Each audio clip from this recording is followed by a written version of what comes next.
আসসালামু আলাইকুম। আসলে উম আবহাওয়া অনুকূলে না থাকার কারণে আসলে বর্ষার সিজন। এই কারণে কাজ অনেক বিঘ্ন ঘটতেছে। আজকের ইটের গাঁথুনির কাজ শেষ হলো।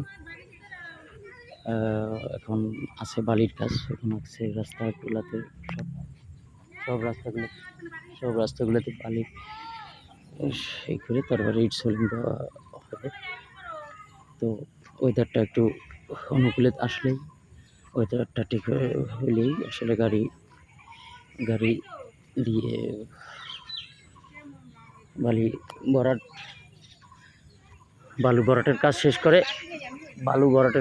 করে ইটের সলিং দিয়ে আসলে এখান থেকে এই রাস্তাটা দক্ষিণ দিকে গিয়ে আনসার বিটিভির পাশ দিয়ে বুয়া সড়ক ওইটার সাথে এটা ওই হইল সিসি সড়ক ওটা ছেলে যাইতেছিল এই তো ওইটার সাথে আমি রাস্তার কাজটা আসলে এই মুহূর্তে পারতেছি না, কারণ ওই জায়গায় শেষ করছি, আমাদের পারিবারিক গোরস্থানের ওই জায়গায় শেষ করছি। এগুলো সব এখন বালু দিয়ে ভরাট করা হবে।